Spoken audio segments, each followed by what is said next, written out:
आपने कल बताया कि तत्क्षण संबोधि, सडन एनलाइटनमेंट, किसी भी कार्य कारण नियम से बंधा हुआ नहीं। लेकिन यदि अस्तित्व में कुछ भी अकस्मात दुर्घटना की तरह नहीं घटता, तो संबोधि जैसी महानतम घटना कैसे इस तरह घट सकती है? अस्तित्व में कुछ भी अकारण नहीं घटता, यह सच है। लेकिन अस्तित्व स्वयं अकारण है। परमात्मा स्वयं अकारण है, उसका कोई कारण नहीं।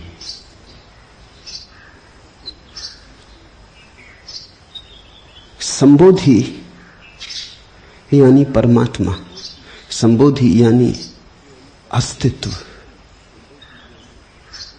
फिर और सब घटता है, परमात्मा घटता नहीं है। ऐसा कोई क्षण न था जब नहीं था, ऐसा कोई क्षण नहीं होगा जब नहीं होगा। और सब घटता है, आदमी घटता है, वृक्ष घटते हैं, पशु पक्षी घटते हैं। परमात्मा घटता नहीं, परमात्मा है। संबोधि घटती नहीं, संबोधि घटना नहीं है। अन्यथा अकारण घटती तो दुर्घटना हो जाती। संबोधि घटती नहीं है, संबोधि तुम्हारा स्वभाव है, संबोधि तुम हो। इसलिए तत्क्षण घट सकती है और अकारण घट सकती है। कहा है कि संबोधि जैसी महानतम घटना कैसे इस तरह घट सकती? महानतम है इसीलिए। क्षुद्र तो सभी सकारण घटता है। अगर समाधि भी और ही वस्तुओं की तरह सकारण घटती होती तो वो भी क्षुद्र और साधारण हो जाती। पानी को 100 डिग्री तक गर्म करो, भाप बन जाता है। ऐसी ही अगर समाधि भी होती कि 100 डिग्री तक तपश्चर्या करो और समाधि घट जाती, तो विज्ञान की प्रयोगशाला में पकड़ ली जाएगी फिर तुम्हारी समाधि। फिर ज्यादा देर धर्म के बचने का कोई उपाय नहीं, क्योंकि जो भी सकारण घटता है वो विज्ञान के हाथ के भीतर आ ही जाएगा। जिसका कारण है वो विज्ञान की सीमा में गिर जाएगा। संबोधि अकारण है, इसलिए धर्म धर्म रहेगा। विज्ञान उसे कभी भी आच्छादित न कर सकेगा। जो भी सकारण घटता है सब धीरे धीरे वैज्ञानिक हो जाएगा। सिर्फ एक चीज रह जाएगी जो कभी वैज्ञानिक न होगी, वो स्वयं अस्तित्व है, क्योंकि अस्तित्व अकारण है, बस है। विज्ञान के पास उसका कोई उत्तर नहीं। विराट समग्र का कारण हो भी कैसे सकता है? क्योंकि जो भी है सब उसमें समाहित है, उसके बाहर तो कुछ भी नहीं। समाधि इसलिए नहीं घटती क्योंकि क्षुद्र नहीं है, विराट है। तुमने पूछा है कि संबोधि जैसी महानतम घटना, महानतम इसीलिए है, उसके महान होने का और कोई कारण नहीं कि तुम्हारे क्षुद्र कार्य कारण के नियम के बाहर है। इतना पुण्य करो और समाधि घटती हो, इतना दान दो और समाधि घटती हो, इतना त्याग करो और समाधि घटती हो, तो समाधि गणित के भीतर आ जाएगी, खाते बही में आ जाएगी, महान ना रह जाएगी। अकारण घटती है। भक्त इसलिए कहते हैं प्रसाद रूप घटती। तुम्हारे घटाए नहीं घटती, बरसती है तुम पर अनायास, भेंट रूप, प्रसाद रूप। फिर श्रम और चेष्टा जो हम करते हैं उसका क्या परिणाम? अगर अष्टावक्र तुम्हें समझ में आ जाते हो तब तो तुम व्यर्थ ही श्रम करते हो। तब तो तुम व्यर्थ ही अनुष्ठान करते हो। अनुष्ठान की कोई भी जरूरत नहीं, समझ पर्याप्त है। इतना समझ लेना कि परमात्मा तो है ही और उसकी खोज छोड़ देना। इतना समझ लेना कि जो हम हैं वो मूल से जुड़ा ही है, इसलिए जोड़ने की चेष्टा और दौड़ धूप छोड़ देनी, और मिलन घट जाएगा। मिलन घट जाएगा मिलने के प्रयास से नहीं, मिलने के प्रयास को छोड़ देने से। मिलने के प्रयास से तो दूरी बढ़ रही है। जितनी तुम मिलन की आकांक्षा करते हो उतना ही भेद बढ़ता जाता है। जितना तुम खोजने निकलते हो उतने ही खोते चले जाते हो, क्योंकि जिसे तुम खोजने निकले हो उसे खोजना ही नहीं, जाग के देखना है। वो मौजूद है, वो द्वार पर खड़ा है, वो मंदिर के भीतर तुम्हारे भीतर विराजमान है। एक क्षण को उसने तुम्हें छोड़ा नहीं, एक क्षण को जुदा हुआ नहीं। जो जुदा नहीं हुआ, जिससे कभी विदाई नहीं हुई, जिससे विदाई हो ही नहीं सकती, उसे तुम खोज खोज के खो रहे हो।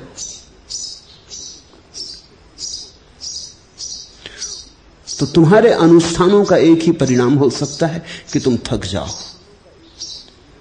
कि तुम्हारी सारी चेष्टा एक दिन ऐसी जगह आ जाए कि चेष्टा कर करके ही तुम ऊब जाओ। तुम उस ऊब के क्षण में चेष्टा छोड़ दो और तत्क्षण तुम्हें दिखाई पड़े, अरे मैं भी कैसा पागल था। कल मैं किसी की जीवन कथा पढ़ रहा था, उस व्यक्ति ने लिखा है कि वो एक अनजान नगर में यात्रा पर गया हुआ था और एक अनजान नगर में खो गया। वहां की भाषा उसे समझ में नहीं आती, तो वो बड़ा घबरा गया और उस घबराहट में उसे अपने होटल का नाम भी भूल गया, फोन नंबर भी भूल गया। तब तो उसकी घबराहट और बढ़ गई कि मैं पूछूंगा कैसे। तो वो बड़ी उत्सुकता से देख रहा है रास्ते पर चलते चलते कि कोई आदमी दिखाई पड़ जाए जो मेरी भाषा समझता हो।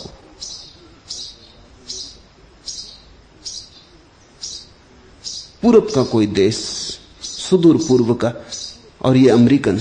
वो देख रहा है कि कोई सफेद चमड़ी का आदमी दिख जाए जो मेरी भाषा समझता हो, या किसी दुकान पर अंग्रेजी में नाम पट्टे दिख जाए तो मैं वहां जाके पूछ लूं।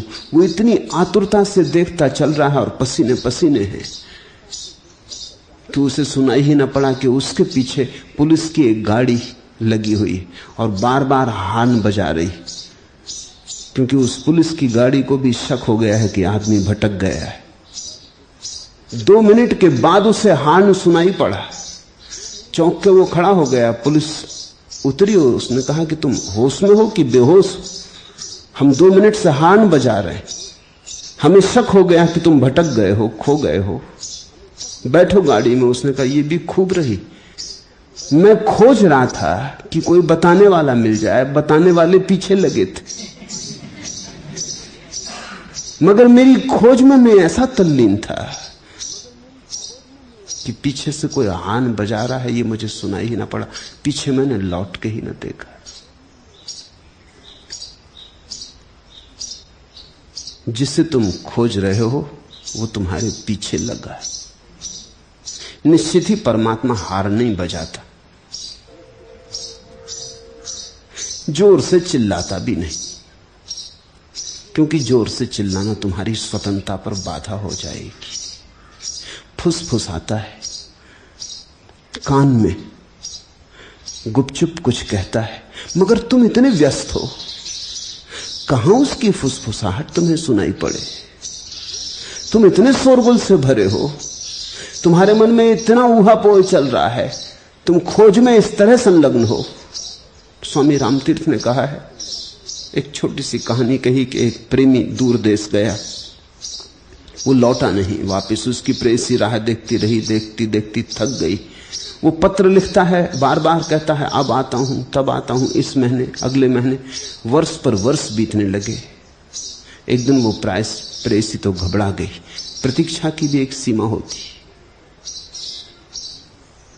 उसने यात्रा की और वो उस परदेश के नगर पहुंच गई जहां उसका प्रेमी। पूछताछ करके उसके घर पहुंच गई। द्वार खुला है, सांझ का वक्त है, सूरज ढल गया है। वो द्वार पर खड़े होकर देखने लगी। बहुत दिन से अपने प्यारे को देखा नहीं।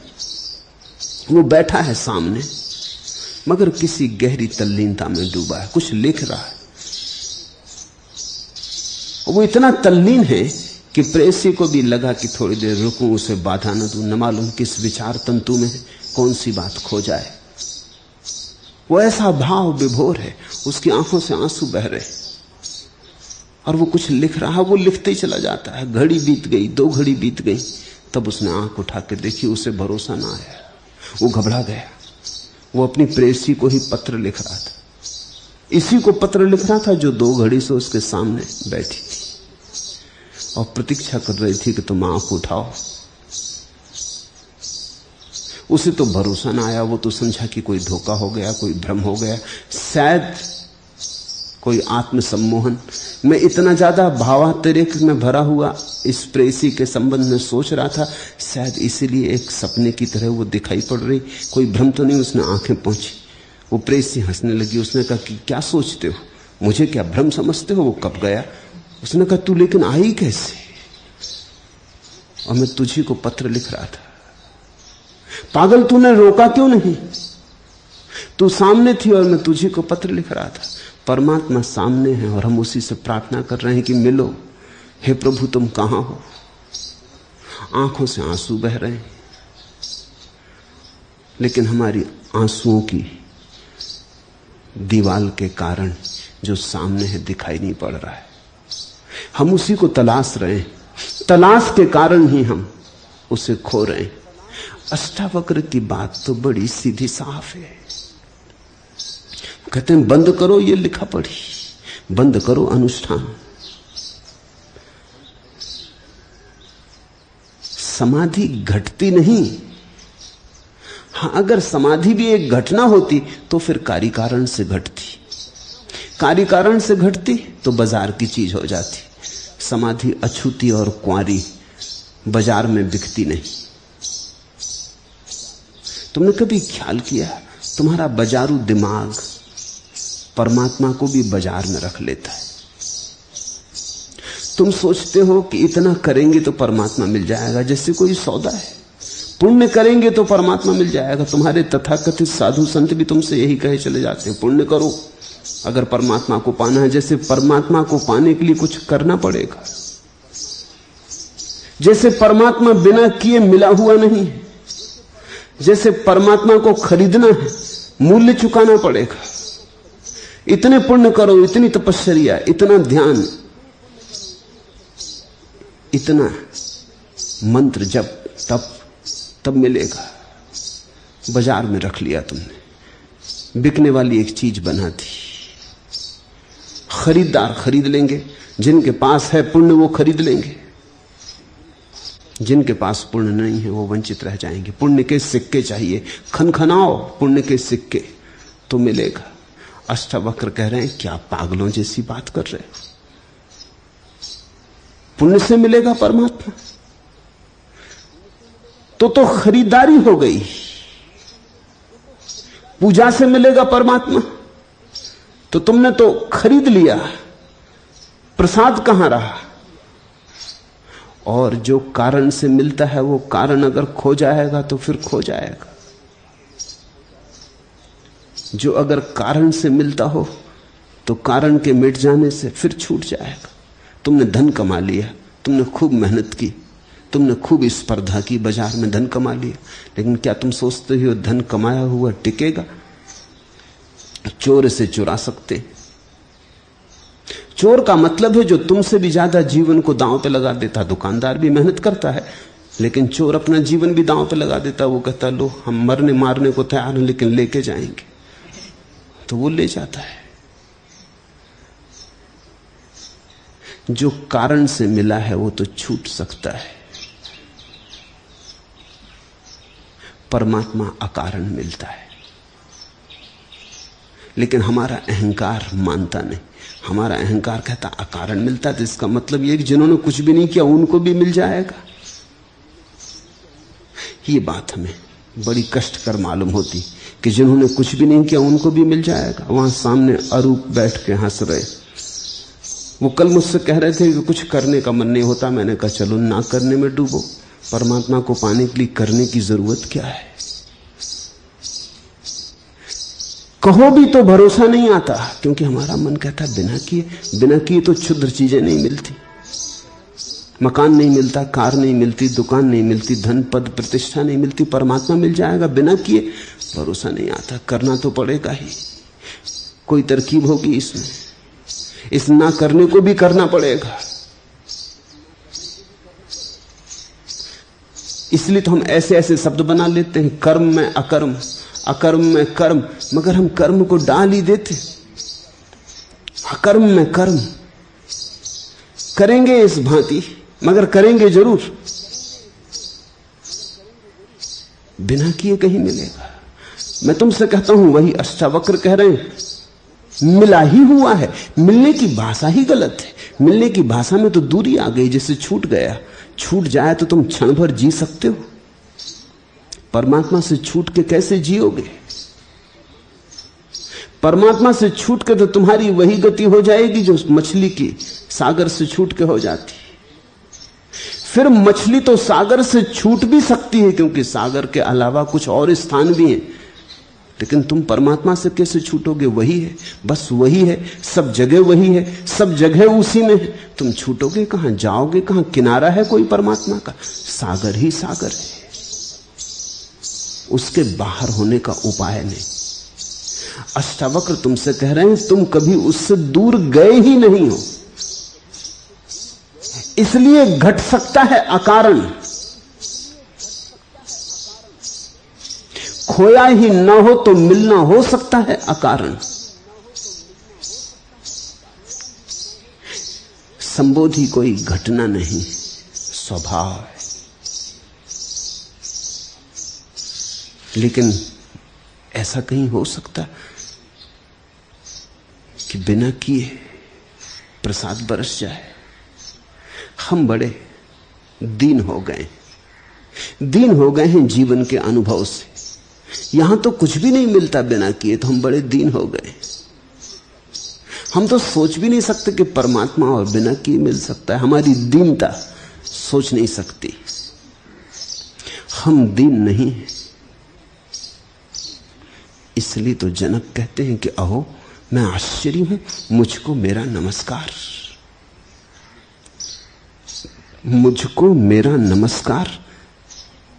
इसका अर्थ हुआ कि भक्त और भगवान दोनों मेरे भीतर हैं। दो कहना भी ठीक नहीं, एक ही मेरे भीतर है। भूल से उससे मैं भक्त समझता हूं, जब भूल छूट जाती है तो उसे भगवान जान लेता हूं। ऐसा ही समझो कि तुम्हारे कमरे में तुमने 2 कुर्सियां ले जाके रखी, फिर और 2 कुर्सियां ले जाके रखी, गलती से तुमने जोड़ ली 5, मगर कमरे में तो 4 ही हैं। तुम चाहे गलती से 5 जोड़ो, चाहे 6, चाहे 50 जोड़ो, तुम्हारे गलत जोड़ने से कमरे में कुर्सियां 5 नहीं होती। कुर्सियां तो 4 ही हैं। तुम चाहे 3 जोड़ो, चाहे 5 जोड़ो, तुम्हारा 3-5 तुम जानो, कुर्सियों के इससे कोई फर्क नहीं पड़ता। कुर्सियां तो 4 ही हैं। ये तुम जो सोच रहे हो कि परमात्मा को खोजना है, ये तुम्हारा 3-5।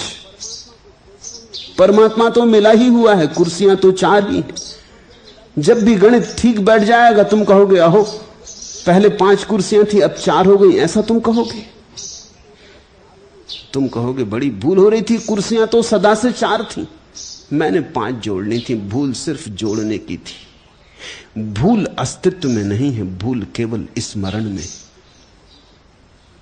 भूल अस्तित्व में नहीं है, भूल केवल तुम्हारे गणित में, भूल ज्ञान में। इसलिए अष्टावक्र कहते हैं कुछ करने का सवाल नहीं है। 5 कुर्सियों को 4 करने के लिए 1 कुर्सी बाहर नहीं ले जानी, या 3 तुमने जोड़ी हैं तो 4 करने को 1 बाहर से नहीं लानी। कुर्सियां तो 4 ही हैं, सिर्फ भूल है जोड़ तोड़ की। जोड़ तोड़ ठीक बिठा लेना है, तो जब जोड़ ठीक बैठ जाएगा तो तुम क्या कहोगे कि अकारण 3 से कुर्सियां 4 हो गई, अकारण 5 से 4 हो गई। नहीं, तब तुम हंसोगे, तुम कहोगे होने की तो बात ही नहीं, वो थी ही। भूल सिर्फ हम सोचने की कर रहे थे, सिर्फ भूल मन की थी, अस्तित्व की नहीं थी। भक्त तुम अपने को जानते हो, ये जोड़ की भूल। इसलिए तो अर्जुन कह सके, अहो मेरा मुझको नमस्कार। कैसा पागल मैं, कैसा आश्चर्य कि अपने ही माया मोह में भटकारा। जो सदा था उसे न जाना, और जो कभी भी नहीं था उसे जान लिया। रस्सी में सांप देखा, सीपी में चांदी देखी, किरणों के जाल से मरुद्यान के भ्रम में पड़ गया। जल देख लिया, जो नहीं था देखा, जो था वो इस माया झूठे भ्रम में छिप गया और दिखाई ना पड़ा। संबोधि महान घटना है क्योंकि घटना ही नहीं। संबोधि महान घटना है क्योंकि कार्य कारण के बाहर है। संबोधि घटी ही हुई है। तुम्हें जिस क्षण तैयारी आ जाए, तुम्हें जिस क्षण हिम्मत आ जाए, जिस क्षण तुम अपनी दीनता छोड़ने को तैयार हो जाओ और जिस क्षण तुम अपना अहंकार छोड़ने को तैयार हो जाओ, उसी क्षण घट जाएगी। न तुम्हारे तप पर निर्भर है, न तुम्हारे जप पर निर्भर है। जब तप में मत खोए रहना। मैं एक घर में मेहमान हुआ एक बार, तो पूरा घर पुस्तकों से भरा था। मैंने पूछा कि बड़ा पुस्तकालय है? घर के मालिक ने कहा बड़ा पुस्तकालय नहीं, बस इन सब किताबों में राम राम लिखा है। बस मैं जन्म भर से यही कर रहा हूं, पुस्तकें खरीदता हूं, राम राम राम राम दिन भर लिखता रहता हूं। इतने करोड़ बार लिख चुका हूं, इसका कितना पुण्य होगा? आप तो कुछ कहें, इसका क्या पुण्य होगा? इसमें पाप भला हो? इतनी कापियां बच्चों के काम आ जाती हैं स्कूल में, तुमने खराब कर दी।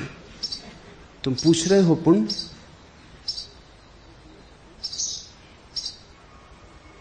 तुम्हारा दिमाग खराब है। ये राम राम लिखने से किताबों में उनको बड़ा धक्का लगा, क्योंकि संत और भी उनके यहां आते रहते थे। वो कहते थे बड़े पुण्यशाली हो, इतनी बार नाम लिख लिया, इतनी बार माला जप ली, इतनी बार राम का स्मरण कर लिया। अरे एक बार करने से आदमी स्वर्ग पहुंच जाता है, तुमने इतना कर लिया। मुझसे नाराज हुए तो फिर मुझे कभी दोबारा नहीं बुलाया। ये आदमी किस काम का जो कहता पाप हो गए। उनको बड़ा धक्का लगा। उन्होंने कहा आप हमारे भाव को बड़ी चोट पहुंचा। तुम्हारे भाव को चोट नहीं पहुंचाता, सिर्फ इतना कह रहा हूं कि ये क्या पागलपन है। राम राम लिखने से क्या मतलब? जो लिख रहा है उसको पहचानो, वो राम है। उसको कहां के काम में लगाए हुए राम राम लिखवा रहे?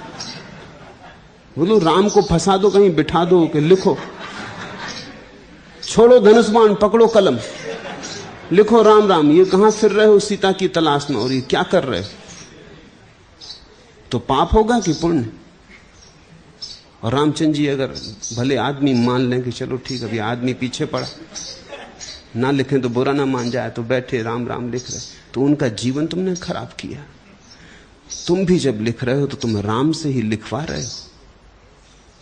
ये कौन है जो लिख रहा है? इसे पहचानो। ये कौन है जो रटन लगाए हुए है राम राम की? ये कहां उठ रही रट? उसी गहराई में उतरो। अष्टावक्र कहते हैं वहां तुम राम को पाओगे।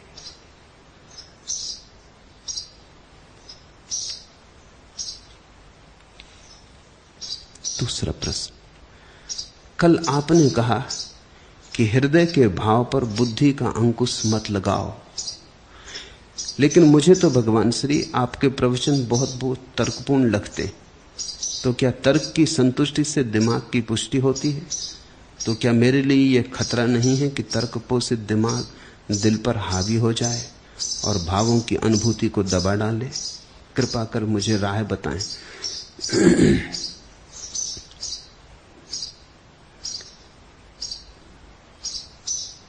मैं जो बोल रहा हूं वो निश्चित ही तर्कपूर्ण है,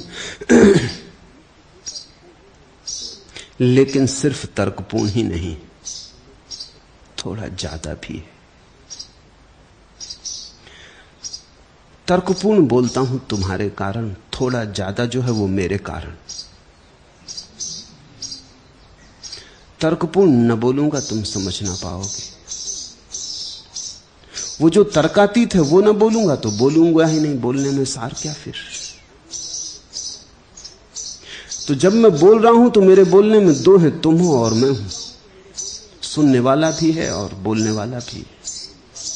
अगर मेरा बस चले तो मैं तर्कातीत ही बोलूं, तर्क बिल्कुल छोड़ दूं, लेकिन तब तुम मुझे पागल समझोगे, तब तुम्हारी समझ में कुछ भी ना आएगा। तब तो तुम्हें लगेगा ये तो तर्क शून्य, शोरगुल हो गया। तुम्हारी तर्क सरणी में बैठ सके इसलिए तर्कपूर्ण बोलता हूं। लेकिन अगर उतना ही तुम्हें समझ में आए तो तुम बेकार आए और गए। ऐसा समझो कि जैसे चम्मच में हम दवा भरते हैं और तुम्हारे मुंह में डाल देते, चम्मच नहीं डाल देते, तर्क की चम्मच में जो तर्कातीत है वो डाल रहा हूं। तुम चम्मच मत गटक जाना, नहीं और झंझट में पड़ जाओगे। चम्मच का उपयोग कर लो, लेकिन चम्मच में जो भरा है उस रस को पियो। तर्क की तो चम्मच, तर्क का तो सहारा है, क्योंकि तुम अभी इतनी हिम्मत में नहीं हो कि तर्कातीत को सुन सको। अगर तर्कातीत ही सुनना है तो पक्षियों के गीत सुन के भी वही काम हो जाएगा जो अष्टावक्र की गीता सुनने से होता है। वे तर्कातीत हैं। हवाओं का वृक्षों से गुजरना, सरसराहट की आवाज, सूखे पत्तों का राह पर उड़ना, खड़खड़ाहट की आवाज, नदी की धारा में उठती आवाज, आकाश में मेघों का गर्जन, वो सब तर्कातीत है। अष्टावक्र बोल रहे आठों दिशाओं से,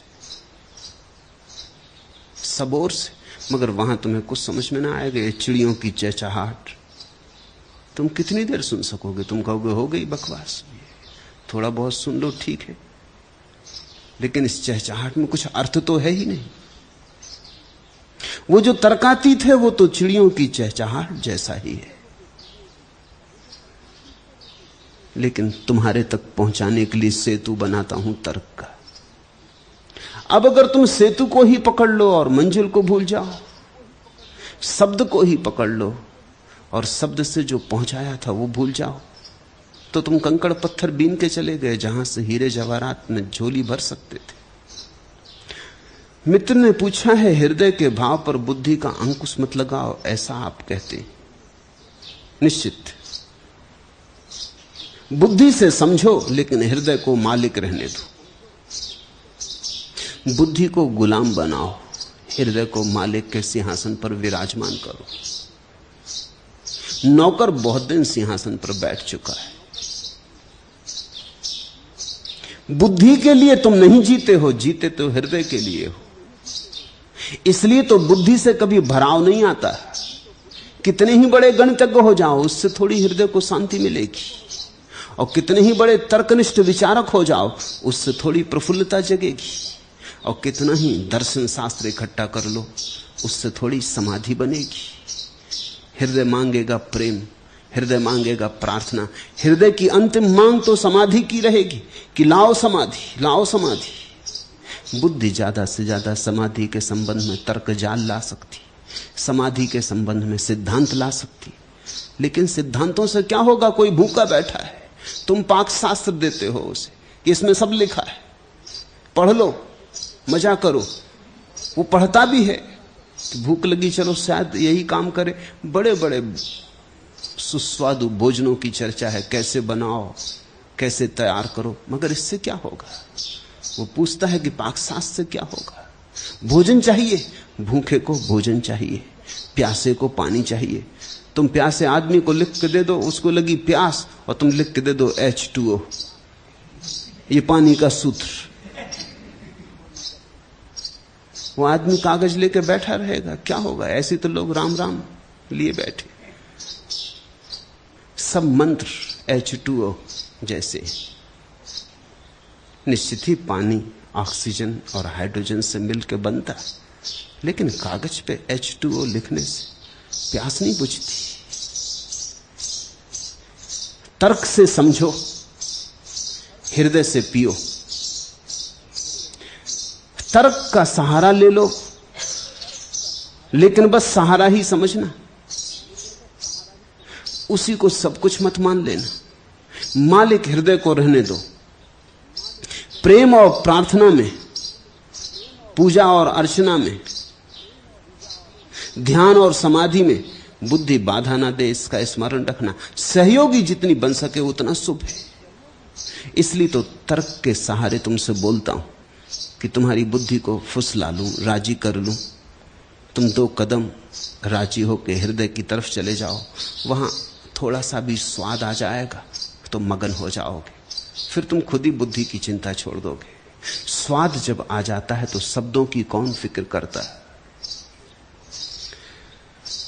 लेकिन मुझे तो भगवान श्री आपके प्रवचन बहुत बहुत तर्कपूर्ण लगते हैं। वे तर्कपूर्ण हैं। मेरी पूरी चेष्टा है कि तुमसे जो कहूं वो तर्कपूर्ण हो।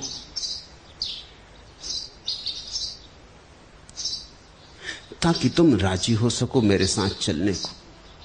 एक बार राजी हो गए फिर तो गड्ढे में गए, फिर तो तुम्हारी पटरी उतार दूंगा। एक बार राजी भर हो जाओ, एक बार हाथ में हाथ आ जाए, फिर कोई चिंता नहीं है। एक दफा तुम्हारा हाथ हाथ में आ गया तो तुम ज्यादा देर हाथ के बाहर न रहोगे। पहुंचा पकड़ा, फिर कलाई पकड़ ली, फिर आदमी गया। तो तर्क से तो पहला संबंध बनाता हूं, क्योंकि वहां तुम जी रहे हो, वहीं से संबंध बन सकता है, वहां तुम हो। इसलिए मेरे पास नास्तिक भी आ जाते। मुझसे नास्तिक भी राजी हो जाते। मुझसे नास्तिक को कोई झगड़ा नहीं होता, क्योंकि मैं नास्तिक की भाषा बोलता हूं। मगर वो तो जाल है, वो भाषा तो जाल है। वो तो ऐसे ही जैसे हम मछली पकड़ने जाते हैं, कांटे पे आटा लगा देते, वो तो आटा है। अगर बचना हो तो आटे ही से बच जाना, क्योंकि आटा मुंह में लिया तब पता चलेगा कि ये तो कांटा था। तर्क तो आटा है, तर्कातीत कांटा है। तुम्हें फुसलाते। कड़वी भी दवा पिलानी हो तो शक्कर की परत चढ़ाते। छोटे छोटे जैसे बच्चों जैसी हालत है आदमी की। उस शक्कर के रस में कड़वी दवा भी गटक जाता है। जहर भी पी सकते हो तुम, लेकिन अगर सीधा ही तुम्हारे सामने तर्कातीत को खड़ा कर दिया जाए तो तुम भाग खड़े होगे। तुम कहोगे नहीं, इस पे तुम्हारी बुद्धि को भरोसा नहीं आता। तो मैं तुम्हारी बुद्धि को भरोसा लाना चाहता हूं, लेकिन अगर वहीं तुम रुक गए और तुमने सोचा कि आ गया बुद्धि को भरोसा, आप घर जाएं, तो तुम चूक गए। तो तुमने ऐसा समझो कि दवा के ऊपर जो चढ़ी शक्कर थी उसको तो उतार के पी लिया और दवा को फेंक दिया। तर्क की संतुष्टि से क्या दिमाग की पुष्टि होती है? तुम पे निर्भर है। अगर सिर्फ तर्क ही तर्क को सुनोगे तो दिमाग की पुष्टि होगी, लेकिन तर्कों के बीच में अगर तुमने अतर्क को भी थोड़ा सा जाने दिया, बूंद बूंद सही, तो वो बूंद तुम्हारे मस्तिष्क में हृदय की क्रांति को उपस्थित कर देगी। ये तुम पे निर्भर है। कुछ लोग हैं जो सिर्फ तर्क ही तर्क को सुनते, जो जो तर्क के बाहर पड़ता उसे वो हटा देते, फिर वे मेरे पास आए ही नहीं। आए या ना आए बराबर, वे जैसे आए थे वैसे ही वापस गए और मजबूत होके गए। उन्होंने अपने अपने हिसाब का चुन लिया, मतलब की बात चुन ली। जो उनके तर्क के साथ बैठती थी वो चुन ली, जो नहीं बैठती थी वो छोड़ दी। जो नहीं बैठती थी तुम्हारे तर्क के साथ, वही तुम्हारे भीतर क्रांति की चिंगारी बनती। जो तुम्हारे तर्क के साथ बैठती थी वो तो तुम्ही को मजबूत करेगी। तुम्हारी बीमारी, तुम्हारी चिंता, तुम्हारा संताप और मजबूत हो जाएगा, तुम्हारा अहंकार और मजबूत हो जाएगा। तो थोड़ी कुशलता बरतना। इसलिए तो जनक कहते हैं अष्टावर्ग से, कैसी कुशलता कि क्षण में दिखाई पड़ गया, कैसी मेरी दक्षता, कैसी मेरी निपुणता। उस निपुणता को ध्यान में रखना, उस दक्षता को ध्यान में रखना, तुम पर निर्भर है। यहां जो मैं बोल रहा हूं, बोलना मुझ पे निर्भर है, लेकिन सुनना तो तुम पे निर्भर है। बोलने के बाद तो फिर मैंने जो कहा उस पे मेरी कोई मालकियत नहीं रह जाती। इधर बोला कि वो मेरे हाथ के बाहर हुआ, छूटा तीर, फिर तो तुम्हारे हाथ में है कि कहां लगेगा, कहां तुम लगने दोगे। लगने दोगे कि बच जाओगे। बुद्धि में लगने दोगे तो तुम यहां से और भी पंडित होकर लौट जाओगे और तर्क कुशल हो जाओगे, विवाद में और प्रवीण हो जाओगे।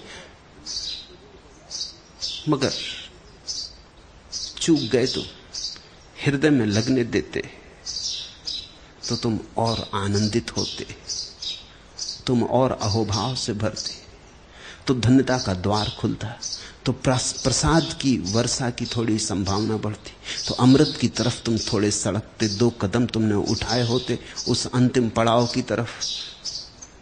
पंडित होके मत लौट जाना,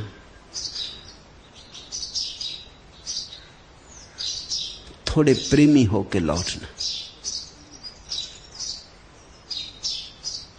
2.5 आखर प्रेम का, पढ़े सो पंडित हो। वो 2.5 अक्षर जो प्रेम के हैं वो मत भूलना। तो सुनो मेरे तर्क को, राजी हो मेरे तर्क से, पर साधन की भांति। साध्य यही है कि एक दिन तुम हिम्मत जुटा लोगे और तर्कातीत में छलांग लगा दोगे। तर्क के माध्यम से तुम्हें वहां तक ले चलूंगा जहां तक तुम्हारी बुद्धि जा सकती। फिर सीमांत आएगा, फिर सीमा आएगी, फिर तुम्हारे ऊपर निर्भर होगा। सीमा पर खड़े होकर तुम देख लेना अपना अतीत और अपना भविष्य। फिर तुम देख लेना पीछे जिस बुद्धि में तुम चल के आए हो वो, और आगे जो संभावना खुलती है वो। आगे की संभावना हृदय की है। विचार से कभी कोई जीवन की संपदा को उपलब्ध नहीं हुआ।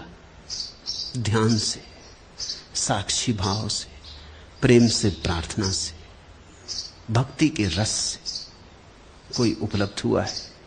फिर तुम्हारे हाथ में, अगर तुम्हें बंजर रेगिस्तान रह जाना हो, तुम्हारी मर्जी, तुम मालिक हो अपने। लेकिन एक बार तुम्हें मैं किनारे तक ले आऊं जहां से तुम्हें सुंदर उपवन दिखाई पड़ने लगे, हरियालियां, घाटियां और वादियां और पहाड़, हिमशिखर।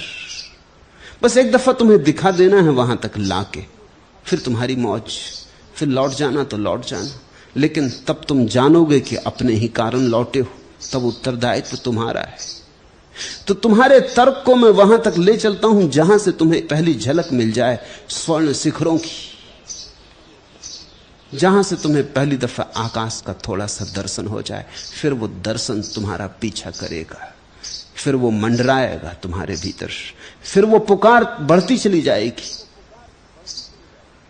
फिर धीरे धीरे जो बूंद बूंद गिरा था वो बड़ी धार की तरह गिरने लगेगा। तुम बच नहीं सकोगे, क्योंकि एक बार हृदय की थोड़ी सी भी झलक मिल जाए तो फिर बुद्धि कूड़ा कचरा है। जब तक झलक नहीं मिली तब तक कूड़ा कचरा ही हीरा जवाहरात मालूम होता है। क्या मेरे लिए यह खतरा नहीं है कि तर्क पोषित दिमाग दिल पर हावी हो जाए? खतरा है। जरा सजगता रखना। हम चाहें तो राह में पड़े हुए पत्थर को बाधा बना सकते हैं और वहीं रुक जाएं, और हम चाहें तो राह में पड़े पत्थर को सीढ़ी बना सकते हैं, उस पर चढ़ जाएं और पार हो जाएं। तुम पर निर्भर है कि तुम तर्क पोषित मस्तिष्क को बाधा बनाओगे कि सीढ़ी बनाओगे। जिन्होंने सीढ़ी बनाई वे महायात्रा पर निकल गए, जिन्होंने बाधा बना ली वे डबरे बन के रह गए। नास्तिक एक डबरा है, आस्तिक सागर की तरफ दौड़ती हुई सरिता है। नास्तिक सड़ता है, जैसे ही पानी की धारा बहने से रुक जाती वैसे ही सड़ान शुरू हो जाती। पानी निर्मल होता है जब बहता रहता, लेकिन बहने के लिए तो सागर चाहिए, नहीं तो बहोगे क्यों? बहने के लिए परमात्मा चाहिए, नहीं तो बहोगे क्यों? कुछ है ही नहीं पाने को, कुछ है ही नहीं होने को, जो हो गया बस वही काफी है। इसे ख्याल रखना। दुनिया में दो तरह के लोग हैं, दुनिया दो तरह के वर्गों में विभाजित है। एक वर्ग है जो बाहर की चीजों से कभी संतुष्ट नहीं, ये मकान तो दूसरा चाहिए, इतना धन तो और धन चाहिए, ये स्त्री तो और तरह की स्त्री चाहिए, जो बाहर की चीजों से कभी संतुष्ट नहीं। और भीतर, जिसके भीतर कोई असंतोष नहीं, भीतर जिसके भीतर असंतोष उठता ही नहीं, बस बाहर ही बाहर असंतोष, ये सांसारिक आदमी। फिर एक और दूसरे तरह का आदमी है जो बाहर जो भी है उससे संतुष्ट है, लेकिन भीतर जो है उससे संतुष्ट नहीं। उसके भीतर एक ज्वाला है, एक दिव्य असंतोष। वो सतत प्रक्रिया में, सतत रूपांतरण में, सतत क्रांति में से जीता है। तर्कनिष्ठता तुम्हारी क्रांति में सहयोगी बने, तुम्हें रूपांतरित करे, इतना ख्याल रखना। जहां तर्क पत्थर बनने लगे और क्रांति में रुकावट डालने लगे, वहां तर्क को छोड़ना, क्रांति को मत छोड़ना। मैं कह सकता हूं अंतिम निर्णय तुम्हारे हाथ में।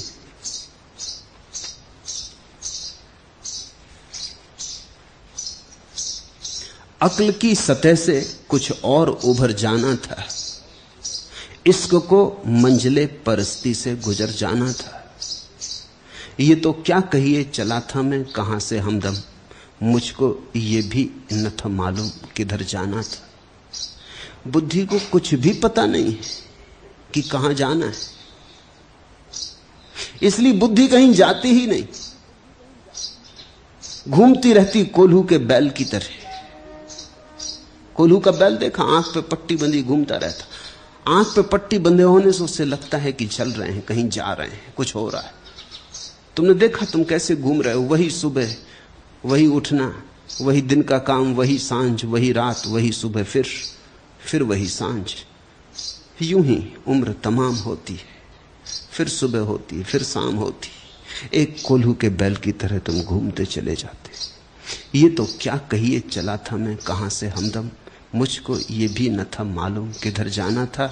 अक्ल की सतह से कुछ और उभर जाना था, इश्क को मंजिले परस्ती से गुजर जाना था। जब तुम बुद्धि की सतह से थोड़े ऊपर उठते हो, तब आकाश में उठते हो, पृथ्वी छूटती, सीमा छूटती, असीम आता, बंधन गिरते, मोक्ष की थोड़ी झलक मिलती। इश्क को मंजिले परस्ती से गुजर जाना था। फिर एक ऐसी घड़ी भी आती, पहले तो बुद्धि से तुम हृदय की तरफ आते हो, फिर एक ऐसी घड़ी आती हृदय से भी गहरे जाते हो। इश्क को मंजिले परस्ती से गुजर जाना था। फिर प्रेम प्रेम पात्र से भी मुक्त हो जाता है, फिर भक्त भगवान से भी मुक्त हो जाता है, फिर पूजक पूजा से भी मुक्त हो जाता है। तो पहले तो तर्क से चलना है प्रेम की तरफ, और फिर प्रेम से चलना है शून्य की तरफ। उस महाशून्य में ही हमारा घर है।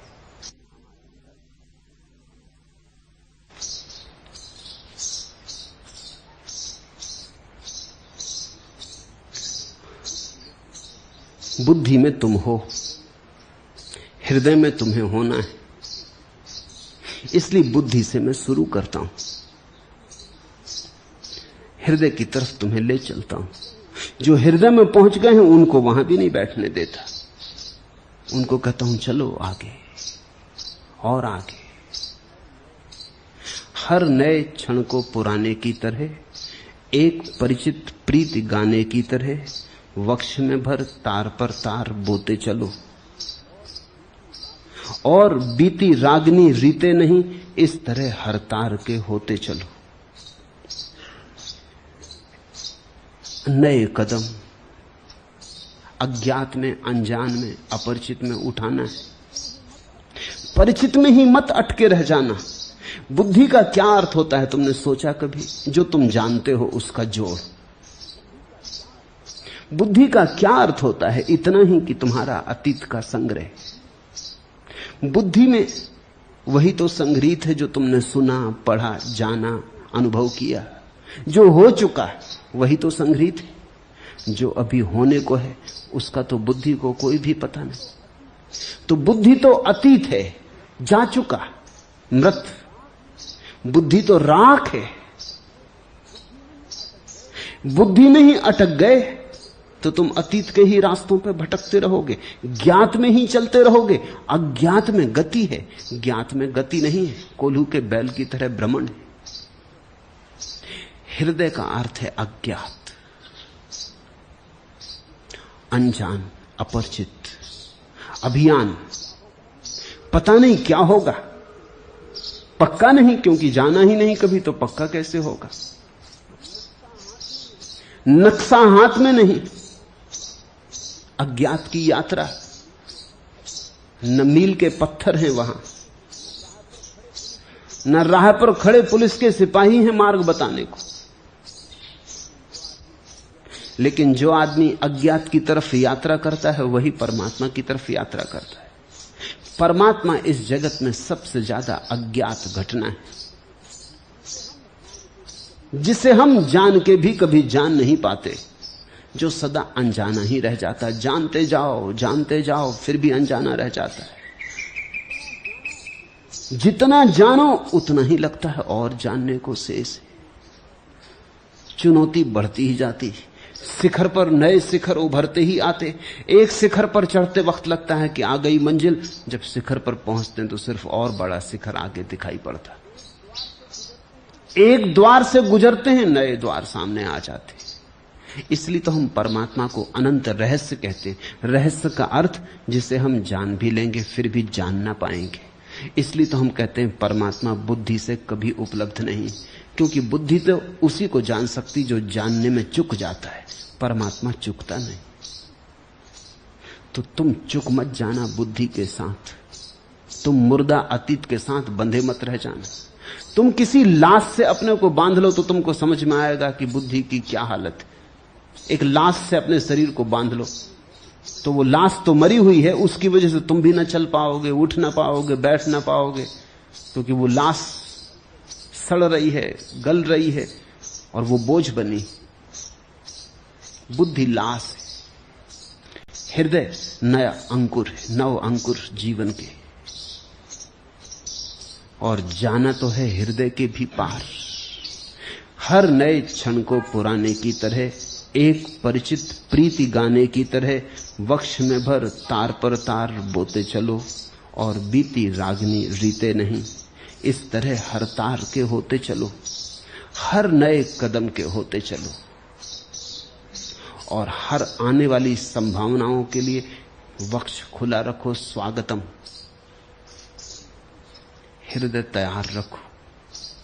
अनजान जब पुकारे तो सकुशाना मत, अपरिचित जब बुलाए तो ठिठकना मत, अज्ञेय जब द्वार पर दस्तक दे तो भयभीत मत होना, चल पड़ना।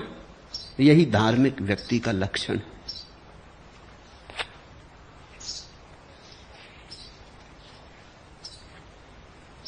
चौथा प्रश्न, आपकी जय हो। मैं 1000 जन्मों में भी इतना नहीं प्राप्त कर सकता था जितना आपने अनायास मुझे दे दिया है। मुझे अपने शिष्य के रूप में स्वीकार करें। लिया तुमने तो शिष्य हो गए। शिष्य का होना मेरी स्वीकृति पर निर्भर नहीं, शिष्य का होना तुम्हारी स्वीकृति पर निर्भर है। शिष्य का अर्थ होता है जो सीखने को तैयार। शिष्य का अर्थ होता है जो झुकने को, झोली भरने को राजी। शिष्य का अर्थ होता है विनम्रता से सुनने को, शांत भाव से मनन करने को, ध्यान करने को उत्सुक। तुम शिष्य हो गए। अगर तुमने लिया तो लेने में ही तुम शिष्य हो गए। शिष्य का होना मेरी स्वीकृति पर निर्भर नहीं होता। मैं स्वीकार भी कर लूं और तुम अगर न लो तो मैं क्या करूंगा? मैं स्वीकार ना भी करूं और तुम लेते चले जाओ तो मैं क्या करूंगा? शिष्यत्व तुम्हारी स्वतंत्रता है, ये किसी का दान नहीं। शिष्यत्व तुम्हारी गरिमा है। इसके लिए किसी प्रमाण पत्र की जरूरत नहीं है। इसलिए तो एकलव्य जंगल में भी जाके बैठ गया था। देखा, द्रोणाचार्य ने तो इंकार भी कर दिया था, फिर भी उसने फिक्र न की। गुरु ने तो इंकार ही कर दिया, लेकिन शिष्य शिष्य बनने को राजी था, तो गुरु क्या कर सका? एक दिन गुरु ने पाया कि गुरु को हरा दिया शिष्य ने। एकलव्य तो मिट्टी की मूर्ति बना के बैठ गया, उसी के सामने अभ्यास करने लगा, उसी की आज्ञा मानने लगा, उसी के चरण छूने लगा। जब द्रोण को खबर लगी कि एकलव्य बहुत निष्णात हो गया है, तो वो देखने गए। चकित हो गए, चकित ही न हुए, घबरा भी गए। इतने घबरा गए क्योंकि एकलव्य ने इस तरह साधा था कि अर्जुन फीका पड़ता था। द्रोण कोई बहुत बड़े गुरु ना रहे होंगे, एकलव्य बहुत बड़ा शिष्य था। द्रोण तो साधारण गुरु रहे होंगे, अति साधारण। गुरु कहे जा सके ऐसे गुरु नहीं। कुशल होंगे, पारंगत होंगे, लेकिन गुरुत्व की बात नहीं थी कुछ भी। पहले तो इसलिए इंकार कर दिया कि वो शूद्र था, ये भी कोई गुरु की बात है। अभी गुरु को ब्राह्मण और शूद्र दिखाई पड़ते नहीं। दुकानदार रहे होंगे, बाजारी बुद्धि रही होगी। क्षत्रियों के गुरु शूद्र को कैसे स्वीकार करें? समाज से बहुत घबराए हुए रहे होंगे, समाज पोषक और समाज के नियंत्रण में रहे होंगे, क्षुद्र बुद्धि के रहे होंगे। जिस दिन द्रोण ने एकलव्य को इंकार किया कि वो शूद्र था, उसी दिन द्रोण शूद्र हो गए। ये कोई बात हुई? लेकिन अद्भुत था एकलव्य, गुरु के इंकार की भी फिक्र न की। उसने तो मान लिया था हृदय में गुरु, बात हो गई थी। गुरु के इंकार ने भी उसकी गुरु की प्रतिमा खंडित न की। अनूठा शिष्य रहा होगा। और फिर बेईमानी की हद हो गई। एकलव्य को जब प्रतिष्ठा मिल गई और जब उसके कुशलता का आविर्भाव हुआ, तो द्रोण कप गए, क्योंकि वो चाहते थे उनका शिष्य अर्जुन जगत में ख्याति लब्ध हो। ये भी उनका ही शिष्य था, लेकिन उनकी अस्वीकृति से था। इसमें तो गुरु की बड़ी हार थी। गुरु जिसको सिखा सिखा के, प्राणपण लगा के सारी चेष्टा में संलग्न थे, वो भी फीका पड़ रहा था इस आदमी के सामने जिसने सिर्फ मिट्टी की अनगढ़ प्रतिमा बना ली थी अपने ही हाथों से, और उसी के सामने अभ्यास कर करके कुशलता को उपलब्ध हुआ था। उससे अंगूठा मांग लिया। बड़ी आश्चर्य की बात है, दीक्षा देने को तैयार ना हुए थे, दक्षिणा लेने पहुंच गए। लेकिन अद्भुत शिष्य रहा होगा एकलव्य। जिसने दीक्षा देने से इंकार कर दिया था, उसको उसने दक्षिणा देने से इंकार ना किया। एकलव्य जैसा शिष्य ही शिष्य है। उसने तत्क्षण अपना अंगूठा काट के दे दिया। दाएं हाथ का अंगूठा मांगा था। चालबाजी थी, राजनीति थी कि अंगूठा कट जाएगा तो एकलव्य की धनुर्विद्या व्यर्थ हो जाएगी। ये द्रोण निश्चित ही दुष्ट प्रकृति के व्यक्ति रहे होंगे। गुरु तो दूर, इनको सज्जन कहना भी कठिन। ये भी क्या चाल खेली और भोले भाले शिष्य से खेली। और फिर भी हिंदू गुरु द्रोण को माने चले जाते हैं, गुरु कहे चले जाते हैं। सिर्फ ब्राह्मण होने से थोड़ी कोई ब्राह्मण होता है। ब्राह्मण था एकलव्य और द्रोण शूद्र थे, उनकी वृत्ति शूद्र की। उस ब्राह्मण एकलव्य ने काट के दे दिया अपना अंगूठा, जरा भी नानुच न की, ये भी ना कहा कि ये क्या मांगते हैं आप। देते वक्त इंकार किया था, तुमसे मैंने कुछ सीखा भी नहीं है। नहीं, लेकिन ये बात ही गलत थी, ये तो उसके मन में भी ना उठी। उसने तो कहा सीखा तुम्ही से, तुम्हारे इंकार करने से क्या फर्क पड़ता है, सीखा तो तुम्ही से। तुम इंकार करते रहे, फिर भी तुम्ही से सीखा। देखो तुम्हारी प्रतिमा बनाए बैठा हूं तो तुम्हारा ऋणी। अंगूठा मांगते हो, अंगूठा तो क्या प्राण भी मांगो तो दे दूंगा। अंगूठा दे दिया। शिष्य होना तुम पर निर्भर है। ये किसी की स्वीकृति अस्वीकृति की बात नहीं। तो अगर तुम्हें लगता है कि खूब तुम्हें मिला तो बात हो गई। इसी भाव में गहरे बने रहना। शिष्य का भाव कभी खोना मत, तो अपूर्व तुम्हारा विकास होगा, मिलता ही चला जाएगा। शिष्यत्व तो सीखने की कला है।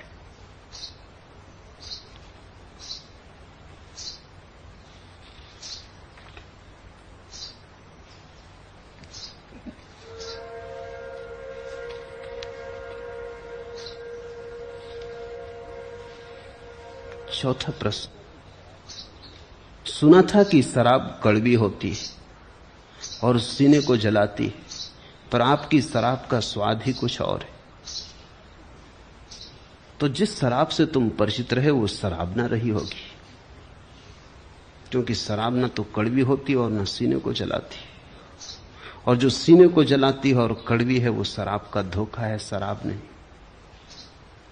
तो तुम्हें शराब का पहली दफे ही स्वाद आया। अब झूठी शराब में मत उलझना।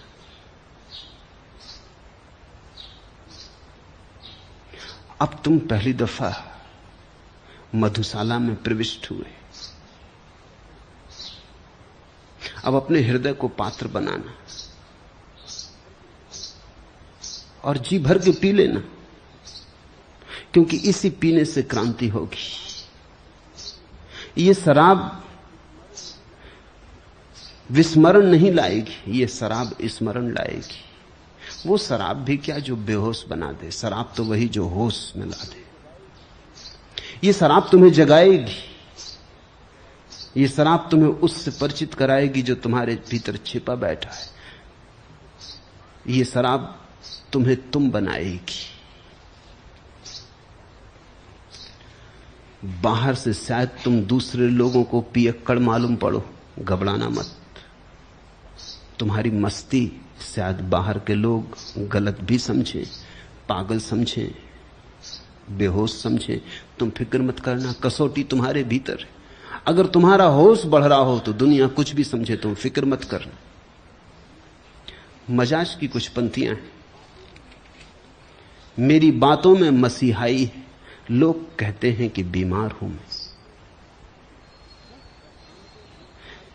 खूब पहचान लो असरार हूं मैं, जिनसे उल्फत का तलबगार हूं मैं।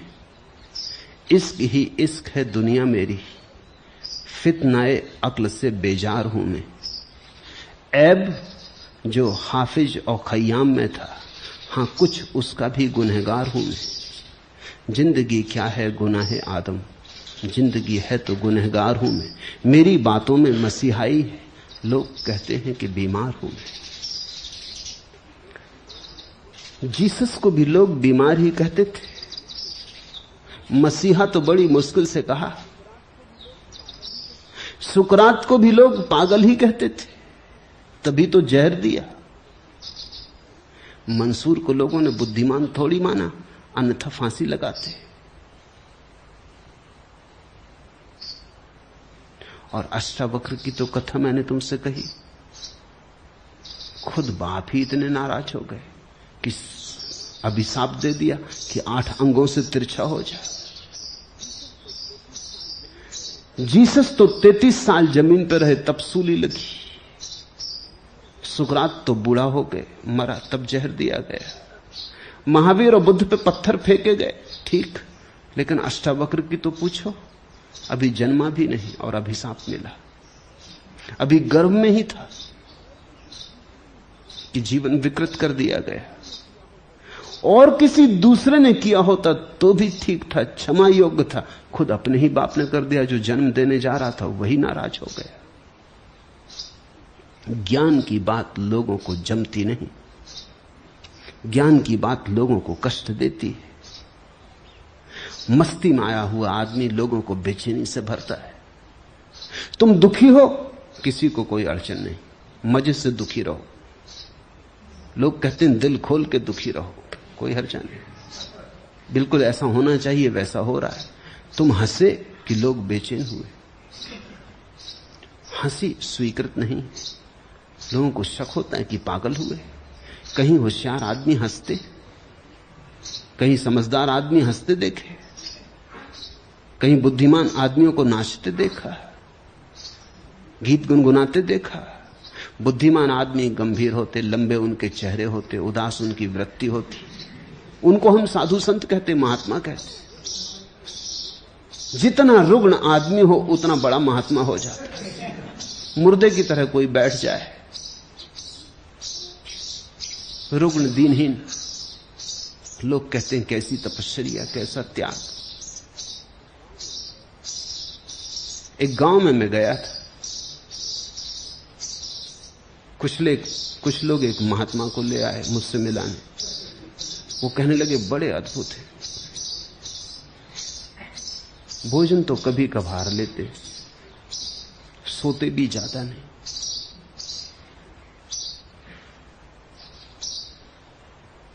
बड़े शांत हैं, बोलते करते भी ज्यादा नहीं।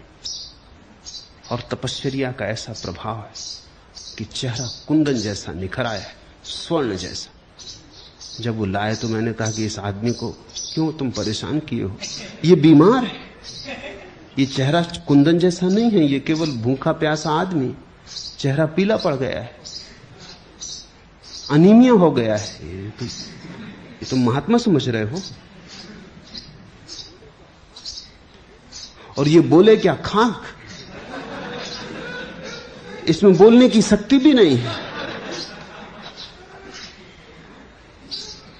यह आदमी थोड़ा मूढ़ प्रवृत्ति का मालूम है। आंखों में कोई तेज नहीं है, कोई व्यक्तित्व नहीं है, कोई उमंग नहीं है। हो भी कैसे? न सोता है ठीक से, न खाता पीता है ठीक से, और तुम इसकी पूजा कर रहे हो। बस इसको एक ही रस आ गया है कि ये जो काम कर रहा है उससे पूजा मिलती, बस उसी पूजा के खातिर ये किए चला जा रहा है। तुम जरा पूजा देना बंद करो और तुम पाओगे तुम्हारे 100 में से 99% महात्मा विदा हो गए, उसी रात विदा हो गए। तुम पूजा देना बंद करो, क्योंकि वो पूजा के खातिर सब तरह की नासमझियां कर रहे हैं। तुम जो करवाओ वही कर रहे हैं। तुम कहो बाल नोचो तो वो बाल नोच रहे हैं, केस लुंच कर रहे हैं। तुम कहो नंगे रहो तो वो नंगे खड़े, तुम कहो भूखे रहो तो वो भूखे। एक बात भर तुम पूरी करो कि तुम सम्मान दो, उनके अहंकार को पुष्ट करो। वास्तविक धर्म तो सदा हंसता हुआ है, वास्तविक धर्म तो सदा स्वस्थ है, प्रफुल्लित है, जीवन स्वीकार का है। वास्तविक धर्म तो फूलों जैसा है, उदासी वहां नहीं। उदासी को लोग शांति समझते हैं, उदासी शांति नहीं है। शांति तो बड़ी गुनगुनाती होती, शांति तो बड़ी मगन होती है, शांति तो बड़ी शराबी है। पैर लड़खड़ाते, एक मस्ती घेरे रहती, चलते जमीन पे और जमीन पे नहीं चलते, आकाश में चलते, जैसे पंख उगाते, अब उड़े तब उड़े की हालत होती। ठीक हुआ अगर मेरी शराब का स्वाद आ जाए तो असली शराब का स्वाद आ गया। अब किसी और मधुशाला में जाने की जरूरत ना पड़ेगी।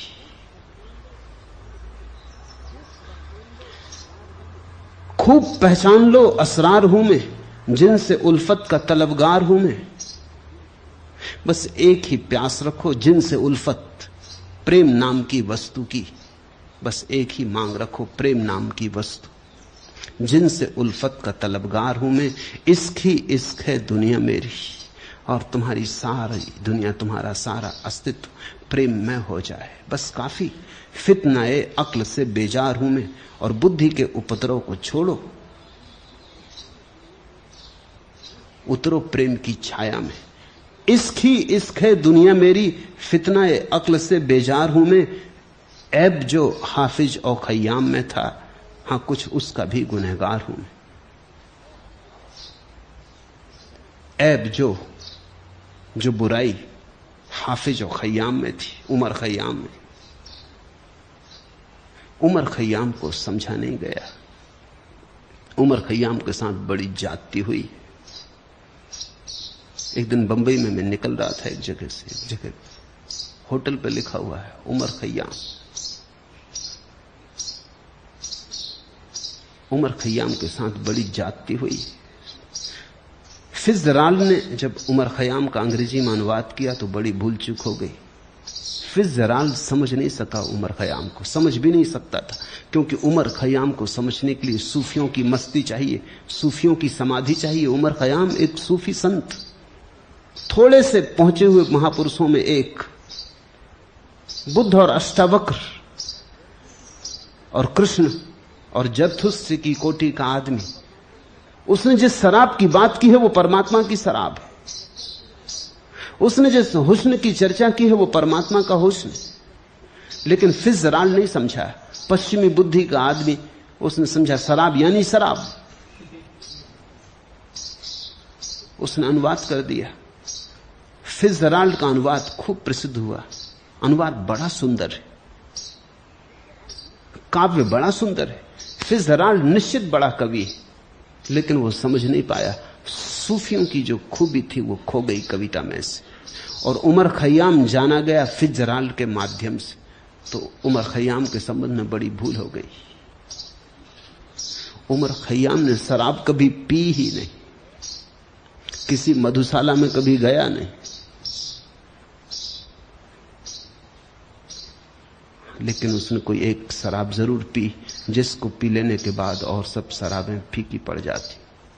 गया एक मधुशाला में, जिसको हम मंदिर कहें, जिसको हम प्रभु का मंदिर कहें।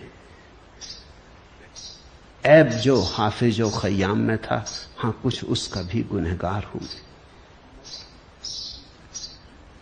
मजाज खुद भी, जिनकी ये पंक्तियां हैं, उमर खय्याम को गलत समझा।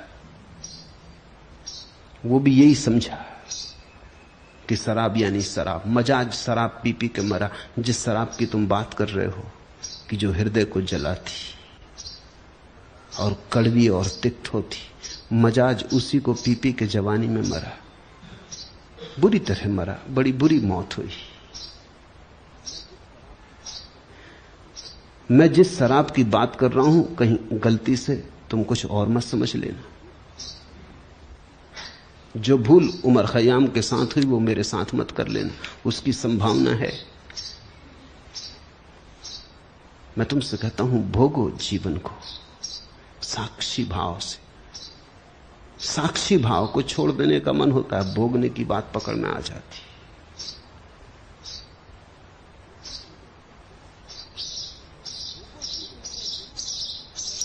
भोगो जीवन को, लेकिन अगर बिना साक्षी भाव के भोगा तो भोगा ही नहीं। साक्षी भाव से भोगा तो ही भोगा। पियो शराब, लेकिन अगर होश खो गया तो पी ही नहीं शराब। अगर शराब पी पी के होश बढ़ा तो ही पी, तो समाधि के अतिरिक्त कोई शराब नहीं। मेरे देखे मनुष्य जाति में तब तक शराब का असर रहेगा जब तक समाधि का असर नहीं बढ़ता। जब तक असली शराब उपलब्ध नहीं है लोगों को, तब तक लोग नकली शराब पीते रहेंगे। नकली सिक्के तभी तक चलते हैं जब तक असली सिक्के उपलब्ध ना हो। सारी दुनिया की सरकारें कोशिश करती हैं कि शराब बंद हो जाए। ये होगा नहीं, ये तो सदा से वो कोशिश कर रहे हैं। साधु महात्मा सरकारों के पीछे पड़े रहते हैं कि शराबबंदी करो, अनशन कर देंगे, ये कर देंगे, वो कर देंगे, शराब बंद होनी चाहिए। लेकिन कोई शराब बंद कर नहीं पाया।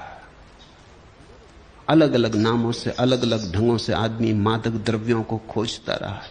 मेरे देखे सरकारों के बस के बाहर है कि शराब बंद हो सके। लेकिन अगर समाधि की शराब जरा फैलनी शुरू हो जाए, असली सिक्का उतर आए पृथ्वी पर, तो नकली बंद हो जाए। अगर हम मंदिरों को मधुशालाएं बना लें और वहां मस्ती और गीत और आनंद और उत्सव होने लगे, और अगर हम जीवन को गलत धारणाओं से न जिए, स्वस्थ धारणाओं से जिए, और जीवन एक अहोभाग्य हो जाए, तो शराब अपने आप खो जाएगी। आदमी शराब पीता है दुख के कारण। दुख कम हो जाए तो शराब कम हो जाए। आदमी शराब पीता है अपने को भुलाने के लिए, क्योंकि इतनी चिंताएं हैं, इतनी तकलीफ है, इतनी पीड़ा है, न बुलाएं तो क्या करें। अगर चिंता, दुख, पीड़ा कम हो जाए तो आदमी की शराब कम हो जाए। और एक अनूठी घटना मैंने घटते देखी। कई बार कुछ शराबियों ने आके मुझसे संन्यास ले लिया, फंस गए भूल में, सोच के ये आए कि ये आदमी तो कुछ मना करते ही नहीं कि पियो कि न पियो, कि खाओ ये ना खाओ, वो ना खाओ, कोई हर्जा नहीं। वो बड़े प्रसन्न हुए। उन्होंने कहा कि आपकी बात हमें बिल्कुल जचती, ये किसी ने बताई ही नहीं। लेकिन जैसे जैसे ध्यान बढ़ा, जैसे जैसे सन्यास का रंग छाया, वैसे वैसे उनके पैर मधुशाला की तरफ जाने बंद होने लगे। दूसरी मधुशाला पुकारने लगी। एक शराबी ने 6 महीने ध्यान करने के बाद मुझे कहा कि पहले मैं शराब पीता था क्योंकि मैं दुखी था, तो दुख भूल जाता था। अब मैं थोड़ा सुखी हूं, शराब पीता हूं तो सुख भूल जाता। बड़ी मुश्किल हो गई। सुख तो कोई भुलाना नहीं चाहता। ये आपने क्या कर दिया? मैंने कहा अब तुम चुन लो। वो कहने लगा कि अब शराब पी लेता हूं तो ध्यान खराब हो जाता है, नहीं तो ध्यान की धीरे धीरे धारा भीतर बहती रहती, शीतल शीतल मंद मंद बाहर बहती रहती। शराब पी लेता हूं तो 2-4 दिन के लिए ध्यान की धारा अस्त व्यस्त हो जाती, फिर मुश्किल संभाल पाता हूं। अब बड़ी मुश्किल हो गई। तो मैंने कहा अब तुम चुन लो, तुम्हारे सामने ध्यान छोड़ना, ध्यान छोड़ दो, शराब छोड़नी, शराब छोड़ दो। दोनों साथ तो चलते नहीं, तुम्हें दोनों साथ चलाना हो साथ चला लो। उसने कहा अब मुश्किल है, क्योंकि ध्यान से जो रसधार बह रही वो इतनी पावन है और मुझे ऐसी ऊंचाइयों पर ले जा रही जिनका मुझे कभी भरोसा न था कि मुझ जैसा पापी और कभी ऐसे अनुभव कर पाएगा। आपको छोड़ के किसी दूसरे को तो मैं कहता ही नहीं, क्योंकि मैं दूसरों को कहता हूं तो वो समझते हैं कि शराबी है, ज्यादा पी गया हो। वो कहते हैं होश में आओ, होश की बातें करो। मैं भीतर के भाव की बात करता हूं तो वो समझते हैं कि ज्यादा पी गया हो। उन्हें भरोसा नहीं आता। मेरी पत्नी को तक भरोसा नहीं आती। वो कहती बकवास बंद करो, ये तुम ज्ञान व्यान की बातें नहीं, तुम ज्यादा पी गए हो। मैं कहता हूं मैंने आज महीने भर से छुई नहीं। तो आपसे ही कह सकता हूं, वो शराबी कहने लगा, आप ही समझेंगे। और अब छोड़ना मुश्किल है ध्यान। जीवन को विधायक दृष्टि से लो। तुम सुखी होने लगो तो जो चीजें तुमने दुख के कारण पकड़ रखी थी वो अपने आप छूट जाएंगी। ध्यान आए तो शराब छूट जाती, ध्यान आए तो मांसाहार छूट जाता, ध्यान आए तो धीरे धीरे काम ऊर्जा ब्रह्मचर्य में रूपांतरित होने लगती। बस ध्यान आए। तो मैं ध्यान की शराब पीने को तुमसे कहता, समाधि की मधुशाला में पियकड़ों की जमात में सम्मिलित हो जाने को कहता हूं। सुख की यह घड़ी एक तो जी लेने दो, चादर यह फटी स्वप्न की सी लेने दो।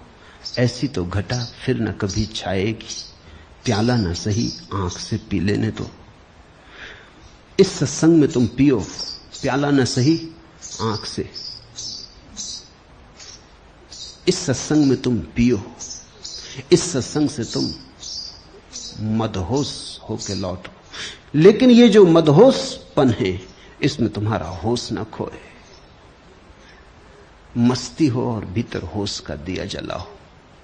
ऐसी तो घटा फिर न कभी छाएगी, प्याला ना सही आंख से पी लेने दो।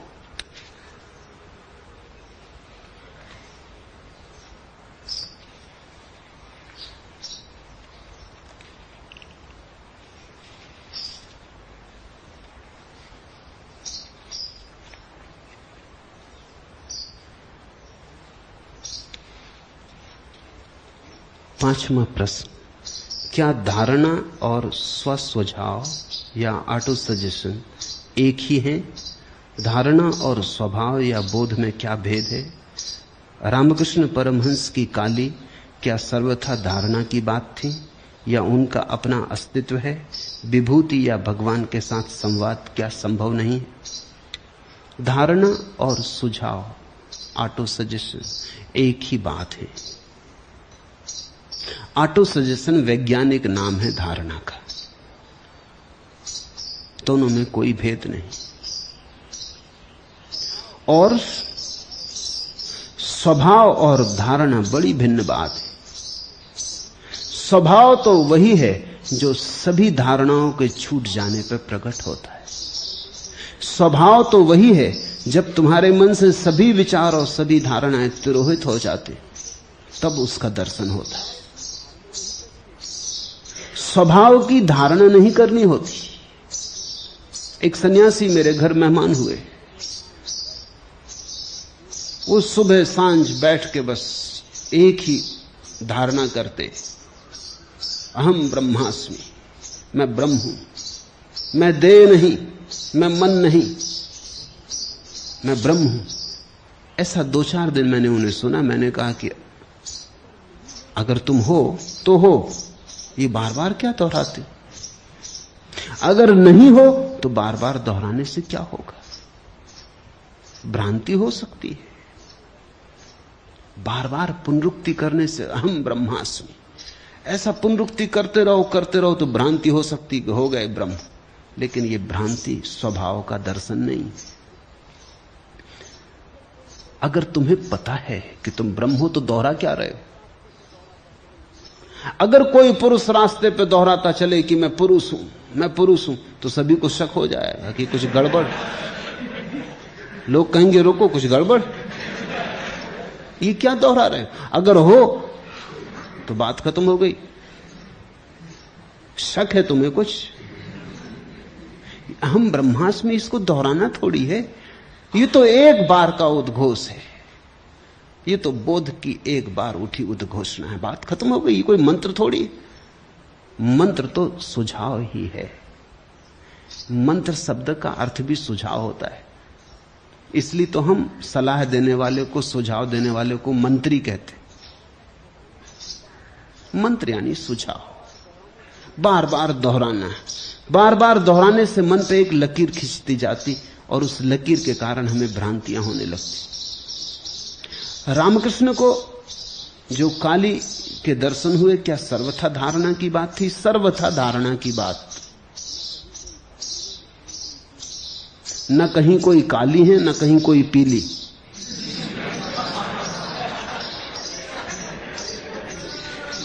सब मन की धारणा है और सब धारणाएं गिरनी चाहिए। इसलिए तो रामकृष्ण की जब काली की धारणा गिर गई तो उन्होंने कहा अंतिम बाधा गिर गई। अपनी ही धारणा थी। और जब रामकृष्ण ने तलवार उठा के अपनी काली की धारणा को काटा तो क्या तुम सोचते हो खून वगैरह निकला? कुछ नहीं निकला। धारणा भी झूठी थी, तलवार भी झूठी थी। झूठ से झूठ की टकराहट हुई, कुछ और हुआ नहीं।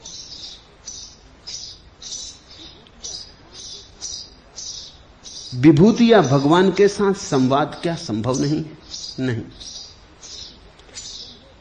जो भी संवाद तुम करोगे वो कल्पना होगी, क्योंकि जब तक तुम हो तब तक भगवान नहीं, और जब भगवान है तब तुम नहीं। संवाद कैसे होगा? संवाद के लिए तो दो चाहिए।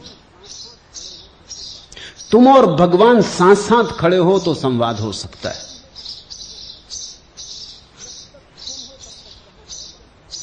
जब तक तुम हो तब तक कहां भगवान, और जब भगवान है तब तुम कहां? प्रेम गली अति सांकरी तामे दो न समाए। उस गली में दो तो नहीं समाते, एक ही बचता है। संवाद कैसा? संवाद के लिए तो दो चाहिए, कम से कम दो तो चाहिए। तो तुम जिससे बातें कर रहे हो वो तुम्हारी ही कल्पना का जाल है, वो वास्तविक भगवत्ता नहीं। भगवत्ता जब घटती है तो संवाद नहीं होता, निनाद होता है, संवाद नहीं। एक जिसको पूर्व के मनीषियों ने अनाहत नाद कहा है, वो होता है एक गुनगुनाहट, पर एक में ही होती है गुनगुनाहट, कोई दूसरे से बातचीत नहीं हो रही। ओंकार की ध्वनि का उठना, लेकिन वो किसी दूसरे से बातचीत नहीं हो रही, दूसरा तो कोई बचता नहीं। कभी किसी भक्त ने भगवान का दर्शन नहीं किया। जब तक भगवान का दर्शन होता रहता है तब तक भक्त भी मौजूद है, तब तक कल्पना का ही दर्शन है। इसलिए तो ईसाई जीसस से मिल लेता है, जैन महावीर से मिल लेता है, हिंदू राम से मिल लेता है। तुमने कभी हिंदू को जीसस से मिलते देखा? भूल चूक से कहीं रास्ते पे जीसस मिल जाए, मिलते ही नहीं। जो अपनी धारणा में नहीं है वो मिलेगा कैसे? तुमने कभी ईसाई को कहते देखा कि बैठे थे ध्यान करने और बुद्ध भगवान प्रकट हो गए? वो होते ही नहीं। वो होंगे कैसे? जिसका बीज धारणा में नहीं है वो कल्पना में कैसे होगा? जो तुम्हारी धारणा है उसी का कल्पना विस्तार हो जाता। अष्टावक्र का सूत्र तो यही है कि तुम सब धारणाओं, सब मान्यताओं, सब कल्पनाओं, सब प्रक्षोभों से मुक्त हो जाओ। सब अनुष्ठान मात्र से, अनुष्ठान मात्र बंधन है। जब कोई भी नहीं बचता तुम्हारे भीतर, न भक्त न भगवान, एक शून्य विराजमान होता। उस शून्य में अहिर्निश एक आनंद की वर्षा होती। उस घड़ी कैसा संवाद, कैसा विवाद नहीं, सब संवाद कल्पना के ही हैं। कभी रात मुझे घेरती है, कभी मैं दिन को टेरता हूं, कभी एक प्रभा मुझे हेरती है, कभी मैं प्रकाश कण बिखेरता हूं। कैसे पहचानूं कब प्राण स्वर मुखर है, कब मन बोलता है? मैं तुमसे कहूंगा पहचान सीधी है। जब भी कुछ बोले मन ही बोलता है, जब भी कुछ दिखाई पड़े मन ही दिखाई पड़ता है। जब कुछ भी दिखाई ना पड़े, कुछ भी न बोले, तब जो बचा वही अमन, वही समाधि। जब तक अनुभव हो तब तक मन है। इसलिए परमात्मा का अनुभव ये शब्द ठीक नहीं, क्योंकि अनुभव मात्र तो मन के होते, अनुभव मात्र तो द्वंद्व और द्वैत के होते हैं, द्वि के होते हैं। जब अद्वैत बचा तो कैसा अनुभव? इसलिए आध्यात्मिक अनुभव ये शब्द ठीक नहीं। जहां सब अनुभव समाप्त हो जाते हैं वहां अध्यात्म है। नहीं तो तुम खेल खेलते रह सकते हो। ये खेल धूप छाया का खेल है। जो तुम श्रद्धा नमन बनो तो मैं सुरभित चंदन बन जाऊं। यदि तुम पावन प्रतिमा हो तो मैं जीवन का अर्घ चढ़ाऊं। तुम तो छिपे सीप मोती से, मैं सागर का ज्वार बन गया। जो तुम स्वाति बूंद बन बरसो, मैं 100 सावन पी जाऊं। अंजुरी भर सपनों की आशा, खोज रही जीवन परिभाषा। जो तुम मंगल दीप बनो तो मैं जीवन की ज्योति जलाऊं। मौन साध आतुर अभिलाषा, खोल रही नैनों की भाषा। जो तुम चरण धरो धरनी पर, मैं मोतिन से हंस चुगाऊं। कस्तूरी मृग की सी छलना, झुला रही मायावी पलना। जो तुम मानस दीप धरो तो मैं 100 बंधन बन जाऊं। पर ये सब कल्पना का खेल। खेलना हो खेलो, सुखद कल्पना का खेल, बड़ा प्रीतिकर, बड़ा रस भरा, पर है कल्पना का खेल। इसे सत्य मत मान लेना। सत्य तो वहां है जहां न मैं न तू। सत्य तो वहां है जहां दुई गई, द्वंद गया, द्वैत गया, बचा एक ओंकार सतनाम।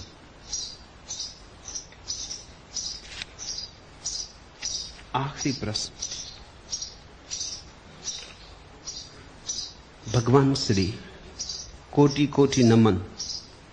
आबू की पावन पहाड़ी पर आपके वरद हस्त की छाया में आने का सौभाग्य हुआ। तब से कितना खोया है, कितना पाया है, उसका हिसाब नहीं। धन्य धन्य हो गया है जीवन। प्रश्न बनता नहीं, जबरदस्ती बना रहा हूं। आपके मुखारविंद से शिविर समापन के दिन 2 शब्द सुनने के लिए बेचैन हो रहा हूं। भिक्षा पात्र में 2 फूल डालने की अनुकंपा आज जरूर करें। 2 क्यों, 3 सही। हरि ओम तत्सत। आज इतना है।